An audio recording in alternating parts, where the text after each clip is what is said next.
با شروع سال 2020 بلاها هم پشت سر هم شروع شد. بعد از زلزله هایی که دنیا رو تکون داد، یک خبر تکان دهنده هم از سوی دانشمندان اومد. دانشمندان اعلام کردند قطب مغناطیسی شمال زمین به سرعت در حال تغییر مکانه. قبل از تماشای این ویدیو کانال یوتیوب ما را سابسکرایب کنید و دکمه زنگوله را بزنید و برای حمایت از ما فقط کافی است که این ویدیو را لایک کنید و در ادامه با کانال. سال 2020 در تمام جهان با انواع بلاها آغاز شد. بعد از اپیدمی کرونا و آتش‌سوزی‌های گسترده و زمین لرزه‌های متعدد، مشخص شد قطب مغناطیسی شمال کره زمین به سرعت از کانادا به سمت سیبری در حال تغییره و این اتفاق نگرانی‌های زیادی رو در پی داشته. وقتی میدان مغناطیسی زمین تغییر کنه، شمال تبدیل به جنوب و شرق هم تبدیل به غرب خواهد شد. تغییر قطب‌های مغناطیسی زمین که آخرین بار 780,000 سال پیش رخ داد، طبق پیشگویی پیامبر خاتم یکی از مهمترین علائم قیامته.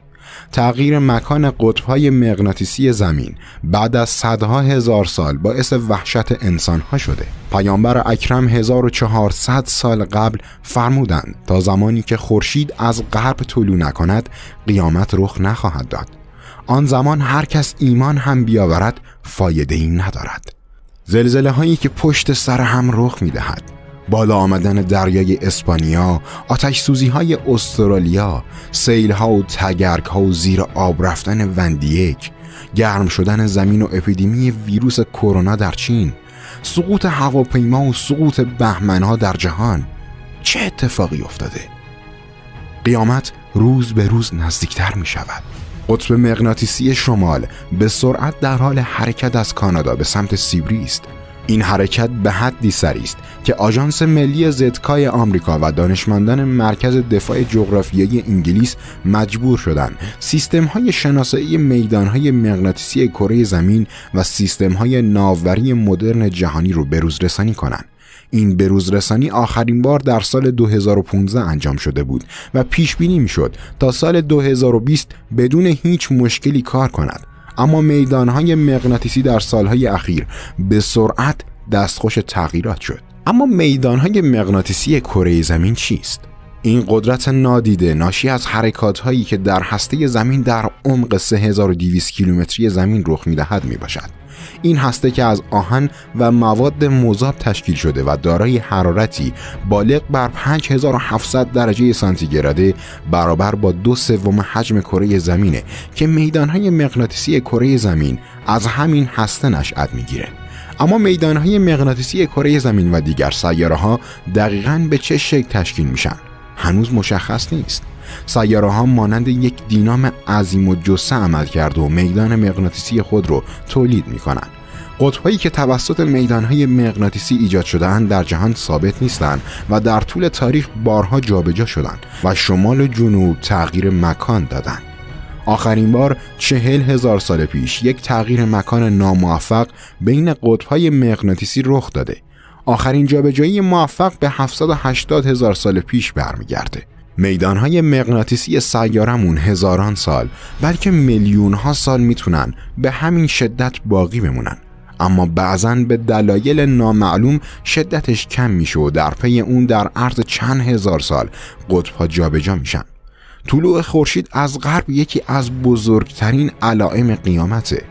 اجسام آسمانی از زمانی که کائنات آفریده شد در نظم خاصی به حرکت خود ادامه دادن.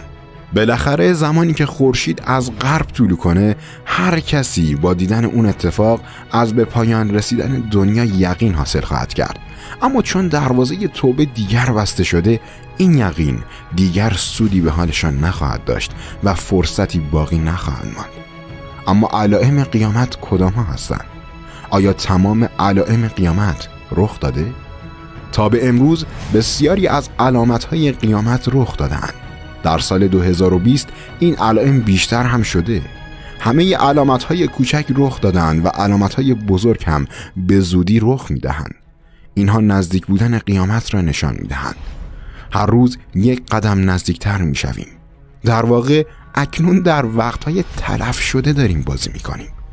اتفاقاتی که در کشورمون و دنیا رخ میده ساده ترین سند برای این ادعاست. زلزله های مهیب رخ میده، آتش سوزی های بی سابقه به وقوع میپیونده و بیماری ها به جان دنیا میافته. یک هفته مثل یک روز و یک ماه مثل یک هفته و یک سال مثل یک ماه میگذره. زمان تنگتر میشود. تا به حال کدام علائم قیامت رخ داده؟ علم از میان برداشته و جهالت همه گیر خواهد شد. مصرف مشروبات الکلی فراگیرتر خواهد شد. فتنه و آدمکشی افزایش خواهد یافت. چوپانها پولدار شد و در ساختمانسازی رقابت خواهند کرد. بناهای بلند زیاد خواهد شد. تعداد زنان 50 برابر تعداد مردان خواهد شد. نقش زنان به لحاظ موقعیت اجتماعی پررنگتر خواهد شد. زنان سعی بر شبیه شدن به مردان خواهند کرد. مردان با مردان و زنان با زنان رابطه خواهند داشت. زنا آشکارا انجام خواهد شد. گناه و فحشا گسترده خواهد شد. بی‌حجابی و بی‌حیایی افزایش خواهد یافت. انسانها از زندگی سیر شد و به حال مردگان غبطه خواهند خورد. شب و روز وقتی با هم مساوی شدن، قیامت شروع خواهد شد. مساجد تزیین خواهد شد، اما انسانها اهمیتی برای عبادت قائل نخواهند شد. فقط علوم غیر مرتبط با دین تدریس خواهد شد. اهمیت قرآن فراموش خواهد شد. نماز سبک شمرده خواهد شد و در امانت خیانت خواهد شد. به والدین بی احترامی شد و مردان تحت امر زنانشان قرار خواهند گرفت. جوامع به گذشتگان خود لعنت خواهند فرستاد. افراد بی شخصیت و بی عرضه مدیر خواهند شد. مدیران و مسئولان به مردم ظلم خواهند کرد. افراد لایق رهبری کم خواهند شد. فاسق‌ها تبدیل به افراد محترم جامعه خواهند شد و به افراد شرور اعتماد خواهد شد. انسان‌های احمق و پست خوشبخت‌ترین و خوشحال‌ترین مردم خواهند شد. تجارت به دست افراد نادرست خواهد افتاد. دروغگوها تصدیق شده و راستگویان مورد بی‌اعتنایی قرار خواهند گرفت. مردم به فال ستاره ها روی خواهند آورد و مرگ های آنی بیشتر خواهد شد. جاهلین و صوفی های منحرف بیشتر خواهند شد. روابط خویشاوندی از بین خواهد رفت. تعداد کتاب ها بیشتر خواهند شد. دزدی بیشتر خواهد شد. افزایش زلزله ها و جنگ بین مسلمانان و یهودیان رخ خواهد داد.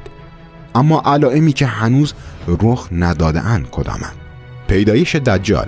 دجال دروغگویی است که در قیامت ظهور خواهد کرد. دین اسلام و مسلمانان را به فساد کشیده و سعی بر منحرف کردنشان خواهد کرد. دجال چشم راستش کور است و وسط پیشانیش کافر نوشته شده و فرزندی ندارد و توانایی ورود به مکه و مدینه را نخواهد داشت. بعد از پیدایشش 40 روز روی زمین باقی خواهند ماند. قبل از وقوع قیامت یک ابر سیاه به مدت 40 شب و 40 روز دنیا را فرا خواهد گرفت. پیدایش دوبت‌الارض، موجودی که قبل از قیامت پیدا خواهد شد. معنی لغویش حیوان زمینی است. قرآن فرموده زمانی که گفته های من سرشان آمد، نوعی حیوان از زمین بیرون خواهیم آورد. او به آنها خواهد گفت انسانها آیات ما را باور نکردند. طلوع خورشید از غرب. خورشید از غرب طلوع خواهد کرد. انسانها دست دست ایمان خواهند آورد، اما اشخاصی که قبلا ایمان نیاورده بودند، این ایمان آوردن برایشان سودی نخواهد داشت. ظهور حضرت عیسی. قبل وقوع قیامت حضرت عیسی روی زمین ظهور کرد و مسیحیان را به اسلام دعوت خواهد کرد. دجال را کشته و با شریعت حضرت محمد حکومت خواهد کرد. پیدایش یعجوج و معجوج. قبل از وقوع قیامت روی زمین ظاهر شد و مشغول به فساد خواهند شد. با تخریب شدن سدی که ذوالقرنین در برابرشان ساخته بود، به روی زمین پا خواهند گذاشت. به انسانها حمله کرد و شهرها را تخریب و به ویرانه تبدیل خواهند کرد. طبق بعضی روایات این سد همان دیوار چین است. نشست و حرکت زمین در شرق و غرب و شبه جزیره عربستان یکی از علائم قیامت عنوان شده. ظهور آتش بزرگی از یمن. قدم به قدم به قیامت نزدیک می شویم. تمام علائم کوچک به وقوع پیوسته و علائم بزرگ هم رو به وقوع است. هر لحظه به آخرالزمان نزدیکتر میشویم. این همه اتفاق رخ داده است. اینها را همه میدانیم که از علامتهای قیامت هستند. هنوز هم کسانی هستند که این علامتها را دیده و هنوز باور نمی کنند. یکم فکر کنید. اگر یک چیز در دنیا مثل یک سوزن خود به خود ایجاد نشده، حتما یک کسی این سوزن را درست کرده. چطور انسان با شعور و اشرف مخلوقات خود به خود ایجاد شده؟ امیدوارم این آتئیست ها یکم به فکر فرو برن و تحقیق کنن تا به این خدا باوری برسن. خدایا همه انسان ها را به راه راست خود هدایت فرما. آمین یا رب العالمین. خیلی ممنون که این ویدیو رو تا آخر تماشا کردید. اگر از این ویدیو خوشتون اومده باشه، با زدن دکمه شیر به دوستانتان این ویدیو رو نشان بدهید. برای دیدن ویدیوهای جدید و جذابتر روی یکی از این ویدیوها کلیک کنید و برای عضو شدن به این کانال روی عکس کانال کلیک کنید. با تشکر.